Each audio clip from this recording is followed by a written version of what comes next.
Welcome to Puppet Opinions, where I, the man behind the digital curtain, express my views on life through the antics of little animated characters. Aren't they so cute?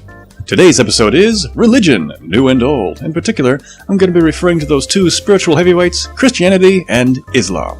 Now, before I talk about religion, some full disclosure. I personally do not believe in God. I apologize if that seems inappropriate, but I promise to have only respectful and constructive opinions. You hear a lot of religious and political figures talking about religion. They advocate stricter behavior, more devotion to God, and an us versus them mentality. Their religious worldview is filled with divine wrath and the devil and the apocalypse, and the rest of us are apparently just kicking back our feet and doing whatever. We're all going to burn if we don't get back to the good old days. It's old religion versus new religion, or whatever. Well, in my opinion, the old guard have forgotten just what the world was like when those ideas were mainstream. Let's go back there for a second. Jihad! Crusade! Ah! Yep, religion is supposedly a way of life that promises peace and focus on the divine, but how many wars have we fought over religion? No, seriously, how many? I lost count. And even if religious ideas didn't start it, how many times has religion been used as an excuse? Plus, religion is supposed to give us community and solidarity, but anytime someone changes the dogma just one little bit, it's all like, I'm not praying with you anymore! And then you get nasty sectarian violence, and honestly, do we really need more sects?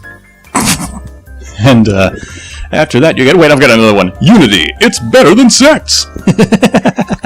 Okay, seriously. In the modern world, we've been steadily moving away from this more adversarial kind of religious thinking. Nobody actually goes ahead and rewrites the Bible or the Quran, but we tend to change the emphasis of religious teaching and move away from certain concepts. If you ask a child these days who runs hell, you'll probably hear, the devil. He's that guy downstairs with the burny, pokey, eternal damnation and agony thing going on. God, upstairs, is the opposite, a lovey, forgivey, eternal paradise up in the clouds kind of guy. But, while religious texts are pretty vague on the subject, God is the guy who sends you to hell, and he's in charge of everything, so he effectively runs the place. He's the guy with the burny pokey, etc. Is that the kind of God anyone wants to worship? In our modern minds, we've put the devil more in charge, and distanced God from the idea of hell, because we just can't unify those two extremes anymore. Now, the obvious counter to this argument is you can't just pick and choose what to believe in, or make up whatever suits you.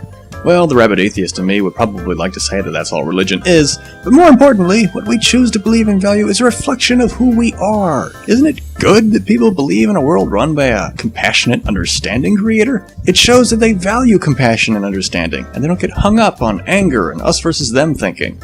Bible thumpers and angry clerics talk about a world with more order and purity and religious devotion, but you have to remember that the world those values were made in was really harsh and violent and stupid. They shouldn't be trying to get back to the old world, even for their own sakes. The new world is better for everyone. At least, that's my opinion. This episode of Puppet Opinions has been brought to you by nothing and no one. Somebody sponsor me, I need money.